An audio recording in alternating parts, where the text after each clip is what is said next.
आप सभी का स्वागत है भाई के एसएसटी यूट्यूब चैनल पे। आज का जो ये लेक्चर है वो होने वाला है सत्याग्रह मूवमेंट। जो सत्याग्रह हम सीरीज़ चला रहे थे उसका ये लास्ट लेक्चर होने वाला है। और आज के इस लेक्चर में हम ख़त्म करने वाले हैं खेरा सत्याग्रह। सत्याग्रह सीरीज़ में आगे बढ़ने से पहले मैं आपको ये बताना चाहता हूँ कि आज तो हम कंप्लीट करेंगे खेरा सत्याग्रह। ये है आज का बहुत सुंदर सा जो मैंने बहुत टाइम लेकर के एक अच्छा पीपीटी बनाया है जिसमें टोटल 7 पॉइंट है।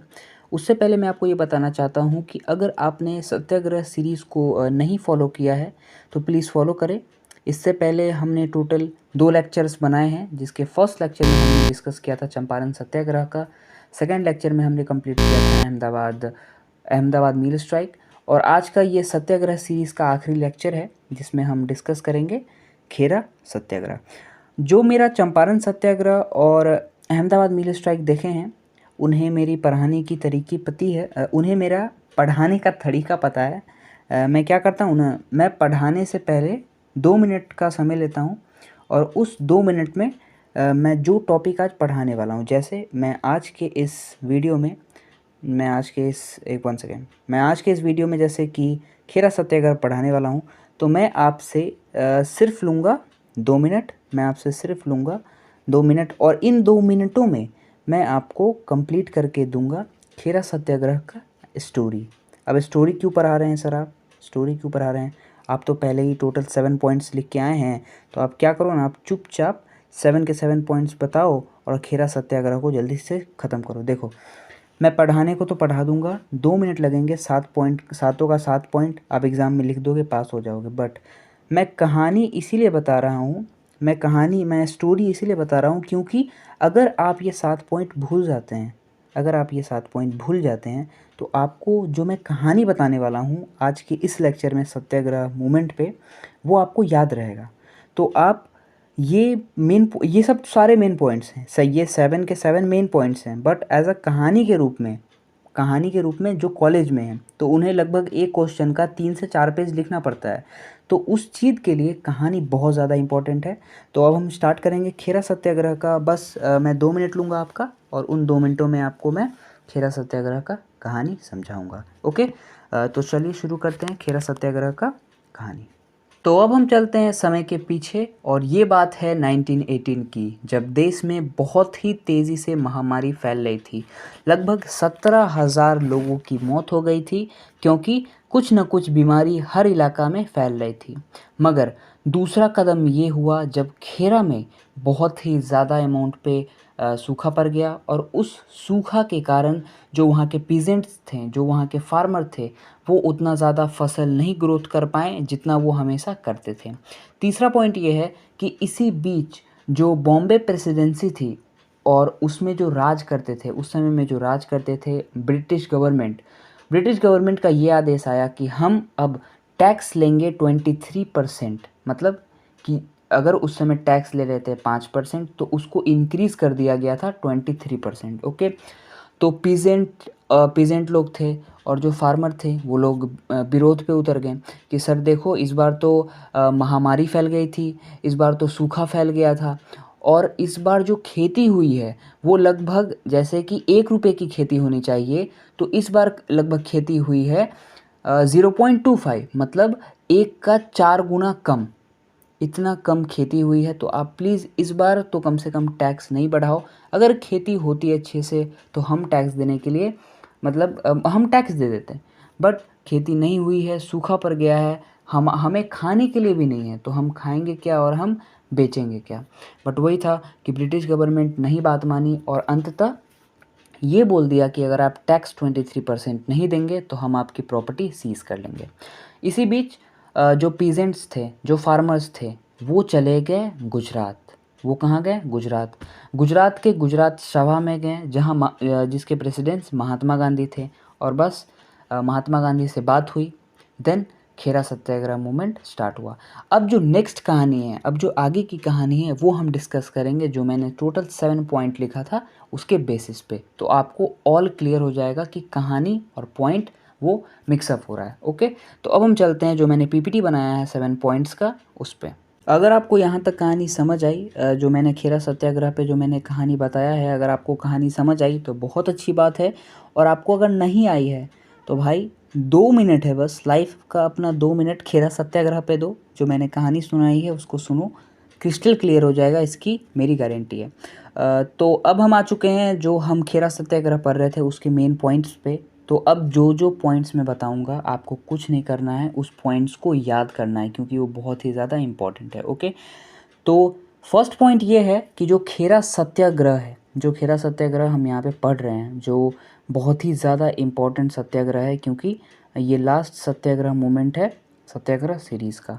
तो जो फर्स्ट पॉइंट ऐसा है कि जो खेरा सत्याग्रह है वो है फर्स्ट नॉन कोऑपरेशन मूवमेंट। देखिए, ये क्वेश्चन आपको कहीं भी एग्ज़ाम में या फिर नोट्स लिखने में आपको बहुत ज़्यादा इम्पोर्टेंट, बहुत ज़्यादा यूज़फुल रहेगा, क्योंकि ऑब्जेक्टिव में सीधा सीधा पूछ देगा कि ऐसा कौन सा मूवमेंट है जो फर्स्ट नॉन कोऑपरेशन मूवमेंट को बताता है, तो वो है सत्याग्रह मूवमेंट। ओके, सेकेंड पॉइंट बहुत ज़्यादा इंपॉर्टेंट है। जैसा मैंने आपको बताया था कि 1918 में क्रॉप फेल्योर हुआ था। क्या हुआ था? 1918 में क्रॉप फेल्योर हुआ था। और जो खेरा डिस्ट्रिक्ट है जो गुजरात में है, वहाँ बहुत ज़्यादा महामारी फैल गई थी और इसके कारण क्रॉप फेल्योर हो गया था। ओके, थर्ड पॉइंट की तरफ बढ़ते हैं।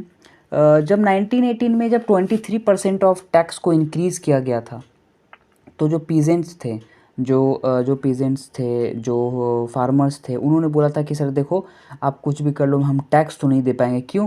क्योंकि हमारे पास तो अनाज ही नहीं है, तो हम अनाज बेचेंगे कहाँ? जो फार्मर्स थे वो तो मर रहे थे, तो वो अनाज का टैक्स कहाँ से देते?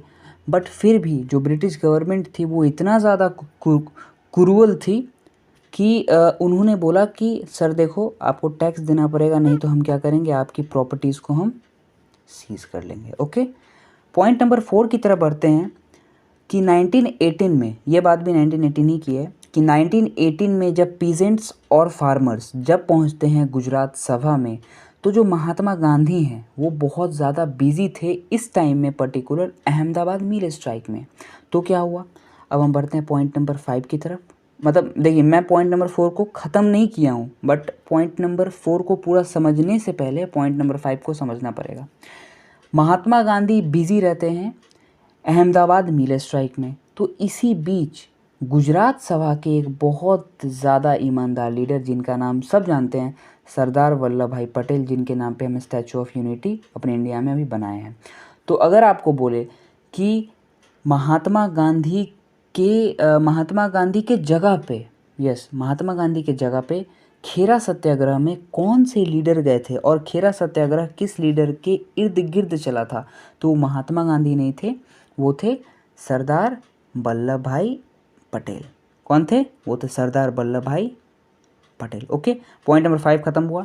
देखिए, उसके बाद सरदार वल्लभ भाई पटेल गुजरात से आए, गुजरात सभा के बहुत सारे इंपॉर्टेंट लीडर्स को लेके आए, ब्रिटिश सरकार को समझाएं, ब्रिटिश गवर्नमेंट में बहुत ज़्यादा आवेदन किए, नॉन वायलेंस के थ्रू सत्याग्रह मूवमेंट चलाएं, जो वहाँ की पार्लियामेंट थी, जो वहाँ की जुडिशरी सिस्टम थी, उस पर बहुत ज़्यादा गुहार लगाएं, और अंततः जो ब्रिटिश का जुडिशियल सिस्टम था उसे मानना पड़ा कि हाँ, इस बार फेमाइन के कारण, इस बार क्रॉप फेल्योर के कारण जो खेती हुई है वो उतना ज़्यादा नहीं हुई है कि अगर हम टैक्स बढ़ाएं तो जो किसान हैं, जो पीजेंट हैं, वो पैसा दे सकें। तो बस इसी के कारण अंततः जो पॉइंट नंबर 6 ये बताता है कि जो ब्रिटिश गवर्नमेंट थी वो अपने जुडिशियल सिस्टम को देख करके फाइनली उस बात के लिए एग्री हो जाती है कि हम 23% टैक्स नहीं बढ़ाएंगे। और सबसे अच्छी बात उन्होंने ये की कि उन्होंने जो टैक्स था उसको सस्पेंड कर दिया था 1919 और 1920 के लिए। ओके, और दूसरी चीज़ कि इसी बीच कुछ किसान ऐसे थे जिनका ज़मीन छीन लिया गया था, जिनका ज़मीन बेच दिया गया था। ब्रिटिश गवर्नमेंट ने बोला कि उनकी सारी प्रॉपर्टीज़ वापस की जाएगी, उन्हें उनसे कोई भी टैक्स नहीं लिया जाएगा। जो 23% टैक्स था उसे जो हम इंक्रीज़ करने की बात कर रहे थे वो कुछ भी इंक्रीज़ नहीं होगा। और इसी तरह सत्याग्रह का जो आखिरी सीरीज़ सत्याग्रह का जो सीरीज़ चला रहे थे उसका जो आखिरी लेक्चर था खेरा सत्याग्रह, उसमें महात्मा गांधी की फिर से जीत हुई।